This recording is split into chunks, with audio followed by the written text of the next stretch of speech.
अलख ही नंदा माता प्रिया की जय हो प्रणाम। आज हम सिद्धियों के इस विवरण में 15वीं सिद्धि की बात करने आए। इस सिद्धि को प्राप्त साधक अपनी मृत्यु के चुनाव करने में सक्षम होता है। आइए जानते हैं ये सिद्धि कौन सी। ये सिद्धि इच्छा मृत्यु सिद्धि। इस सिद्धि को प्राप्त साधक स्वयं इच्छा से अपना शरीर त्याग सकता है। ऐसा साधक स्वयं इच्छा से एक शरीर को त्याग करके दूसरे शरीर को धारण कर सकता है। जिस साधक को ये इच्छा मृत्यु सिद्धि प्राप्त होती है वो ये करने में सक्षम होता है। ऐसा साधक मानो कालजयी हो जाता है। उसे कालजयी कहना उचित होगा। वो स्वयं इच्छा से अपना चुनाव कर सकता है मृत्यु का, और उस चुनाव करने के बाद भी वो अपने स्वयं इच्छा से दूसरा शरीर धारण कर सकता है। ये सिद्धि, ये बल साधक को प्रदान करती। आपको ये बता दें कि ये सिद्धि प्रचलन में थी। इसके उदाहरण भी आप इसे द्वापर में जान सकते। श्री कृष्ण काल द्वापर में आपने सुना होगा श्री भीष्म पितामह के बारे में। युग द्वापर, श्री कृष्ण काल और किरदार का नाम श्री भीष्म पितामह। और श्री भीष्म जी स्वयं इच्छा मृत्यु का वरदान रखते थे। इससे यह सिद्ध होता है कि ये वरदानों से भी प्राप्त की जा सकती है। आप अध्यात्म जीवन में चलकर किसी देव कृपा को प्राप्त करें, देव कृपा के आशीर्वाद से भी यह सिद्धि आपको प्राप्त होना संभव है। ये यहाँ पे सिद्ध होता है। भीष्म पितामह को उनके पिता द्वारा ये आशीर्वाद प्रदान था। उनके पिता का नाम श्री शांतनु था। भीष्म को उनके पिता शांतनु द्वारा स्वयं इच्छा मृत्यु का वरदान प्राप्त था। आप जानते हैं कि भीष्म अंतिम समय में स्वयं इच्छा से मृत्यु को प्राप्त हुए। इसी प्रकार एक और उदाहरण है महर्षि श्री दधीची जी, जिनकी कहानी और किस्से तो आपने बहुत सुने होंगे। महर्षि श्री दधीची जी भी इसके उदाहरण हैं, जिन्होंने स्वयं इच्छा से देवताओं को अपनी हड्डियां प्रदान की थी। अब ये सवाल है, इसे प्राप्त कैसे किया जा सकता है।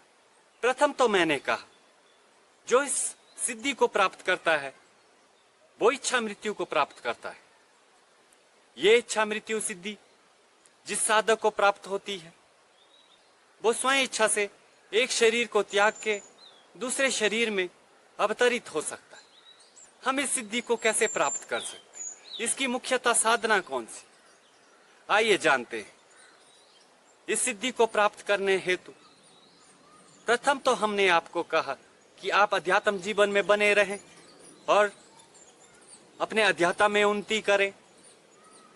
अपने अध्यात्म में बनते हुए कभी आपको देव कृपा, किसी महापुरुष की महान कृपा हो तो आप इस इच्छा मृत्यु सिद्धि को सदा के लिए प्राप्त करोगे।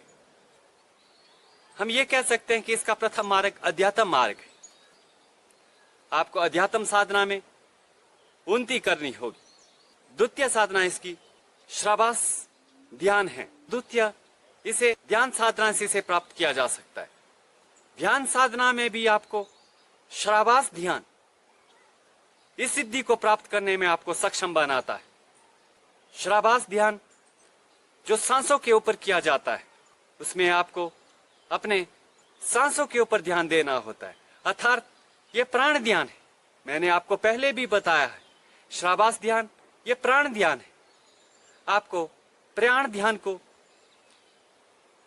नित्य नियमित अपने जीवन में प्रयोग में लाना होगा। श्रावास ध्यान से आप इस इच्छा मृत्यु सिद्धि को प्राप्त कर सकते हो। आपको अपने प्राण पे बनना हो, आपको प्राण का ध्यान करना हो। धीरे धीरे आप प्राण साधने में सक्षम होंगे। एक वक्त ऐसा आएगा आप प्राण को साध जाओगे। जब आप प्राण पे विजय प्राप्त करोगे तो आपको स्वतः ही ये इच्छा मृत्यु सिद्धि प्राप्त होगी और आप अपनी साधना से सदा के लिए इसे प्राप्त करोगे। ये इच्छा मृत्यु सिद्धि प्राप्त करने की मुख्य साधनाएं हैं।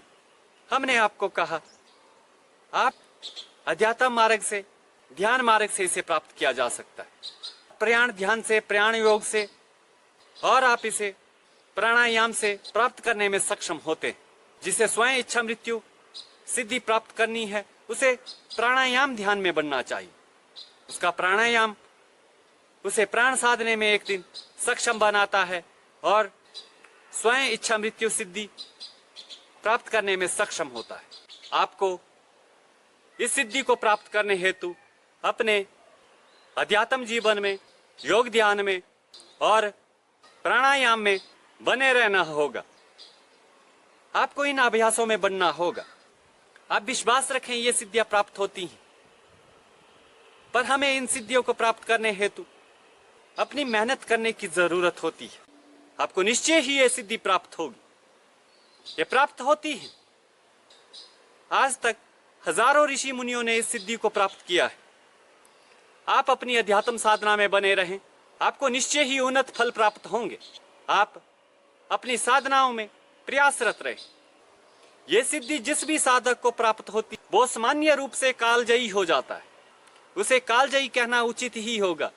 वो स्वयं इच्छा से एक शरीर को त्याग करके दूसरे शरीर को धारण कर सकता है। यह इच्छा मृत्यु सिद्धि साधक ये करने में सक्षम होता है।